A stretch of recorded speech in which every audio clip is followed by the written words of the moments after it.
Lesson 1. Chemistry and States of Matter. Let's start our review of core science with chemistry and the properties of matter.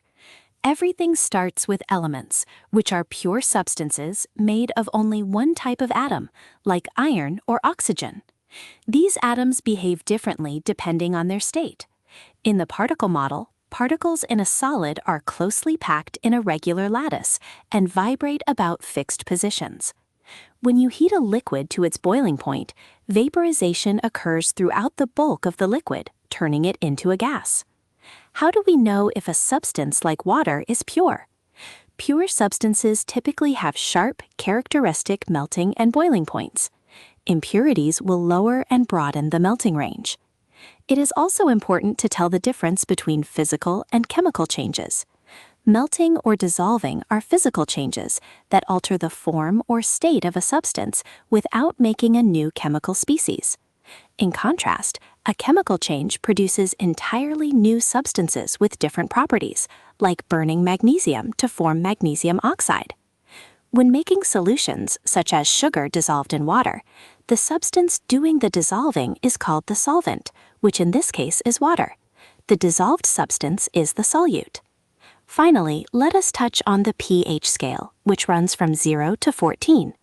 Values below 7 are acidic, meaning a pH of 2 indicates a strongly acidic solution, while a pH above 7 is alkaline. Lesson 2. Physics of Motion and Forces.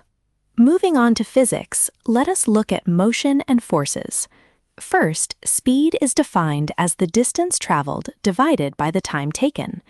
If you are looking at a distance time graph, a straight horizontal line means the distance is not changing with time, so the object is stationary, meaning its speed is 0. A sloping straight line would show constant speed. According to Newton's first law, an object will stay at rest or continue moving at a constant velocity in a straight line unless a resultant or unbalanced force acts on it. One common force you will encounter is friction, which is a contact force that opposes relative motion between surfaces.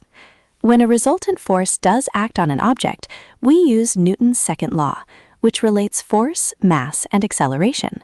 For example, if a box with a mass of 4 kilograms is pulled with a resultant force of 12 newtons, its acceleration is 3 meters per second squared. It is also crucial to understand the difference between mass and weight. Mass is simply the amount of matter in an object, measured in kilograms. Weight, on the other hand, differs from mass because it is the gravitational force acting on that mass. Because weight is a force, it is measured in newtons, and it varies depending on the gravitational field strength. Lesson 3. Human Biology and Genetics. In our final lesson, we will explore human biology and genetics. A central concept in biology is homeostasis, which means maintaining a nearly constant, stable internal environment despite external changes. This is often controlled by negative feedback.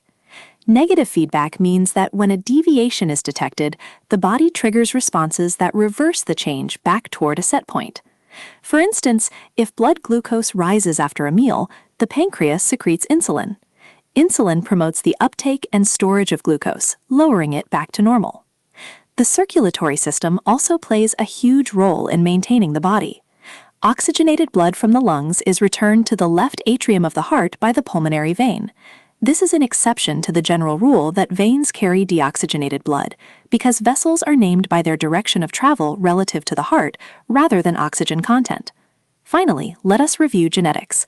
In a typical human body cell, also known as a somatic cell, there are 46 chromosomes arranged in 23 pairs. Along these chromosomes are genes, which are sections of DNA that code for proteins or functional products. These genes are inherited and influence our characteristics. Because humans use sexual reproduction, genetic material from 2 parents is combined. This mixing of parental alleles means that sexual reproduction produces offspring that are genetically varied. Thanks for watching. For free practice questions, study guides, and flashcards, visit exampreprise.com. Good luck on your exam!